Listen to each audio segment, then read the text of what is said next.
Hello, I am Janie from the Warrior Caregiver community, where we march forward for those that we love. As caregivers, we tend to be protectors. We want to protect those that we care for at all times. But sometimes we have to accept that we cannot control everything. Let me give you a couple of examples.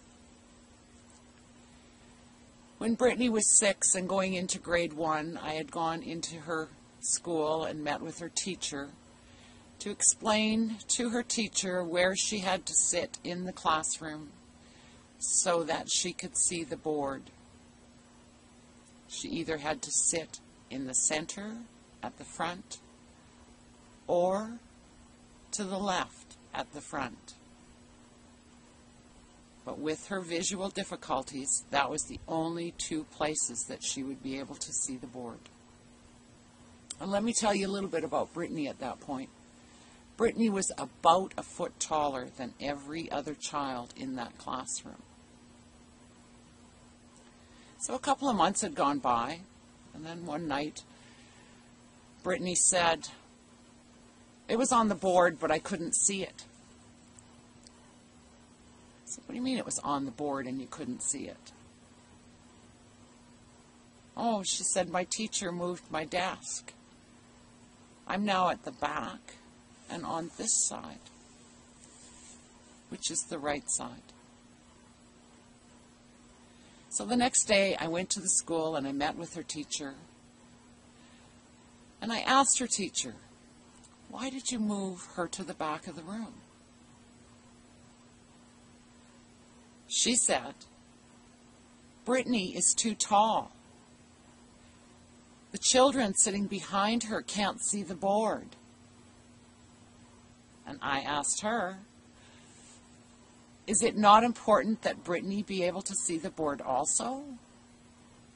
She agreed. She just didn't know what to do about it.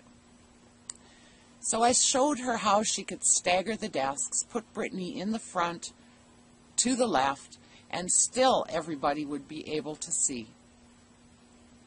It was that simple.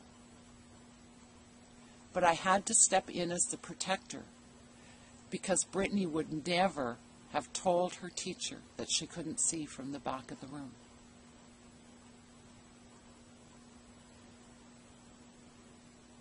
But we can't always control everything. When Jackie was in grade 2, she was attending a special ed program at a school that was in an upper class area. At that point in my life, I was actually putting myself through university and raising 3 children on my own. So cash wasn't something that was very abundant. I had managed to scrape up enough cash to buy 3 brand new winter coats, one for each of my children. Jackie was so excited about wearing her new winter coat. The first day she wore her winter coat to school, she was just so proud. When the bus arrived late that afternoon, Jackie got off the bus and she wasn't wearing her coat, and I wondered why, because it was quite cold out. Then I could see that she'd been crying. So I went to the door and I opened the door and I said, "What's the matter?" And she burst out sobbing, "Mom, I've lost my coat. I hung it on my hanger after the last recess, and when I went to get it after school, it was gone. I went and looked in the lost and found, and it wasn't there." And she sobbed. I took her in my arms and I held her and I told her it was okay. I would find her coat. So the next day I went to the school And I met with her teacher, and then we met with the principal. And I explained what had happened, that her coat had mysteriously disappeared. They really didn't know what to do because they hadn't seen the coat. So it sort of got left at that. The next day, I got a call from her teacher who told me he had found the coat out in the playground. He had also found the boys who had taken her coat and who had taken scissors and jackknives and shredded the coat to the point where it was unwearable. I was so upset. I wanted to take Jackie out of that school, and I wanted to take her home and protect her from mean kids like this. How could they be so mean?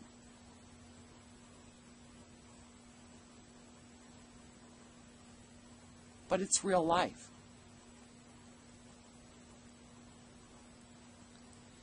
The parents of those children defended their children and said that their children would never, ever do anything like that.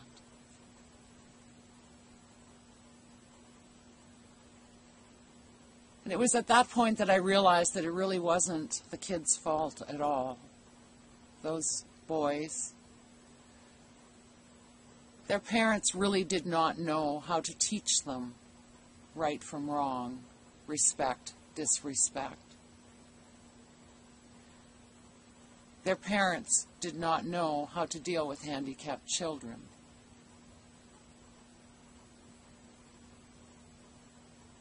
So it really wasn't the boys' fault. Those boys never did buy Jackie a new coat. Her teacher stopped by the house one night, and when I opened the door, he stood there holding a new coat. He said the school had bought it, but to this day, I'm pretty sure that that teacher bought her a new coat.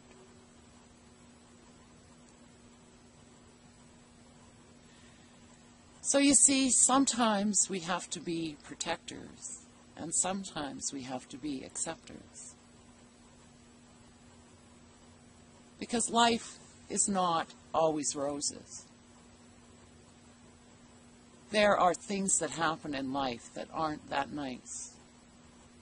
And there are people that we are going to have to deal with that may not be nice. So as much as I wanted to take Jackie out of that school and protect her, I couldn't. I had to leave her there so that she would learn from others. Learn about life. You too can learn to be either a protector or an acceptor. And you can learn the difference. I can teach you how. I would be honored to be part of your journey. Come on over to the Warrior Caregiver community where we march forward for those that we love.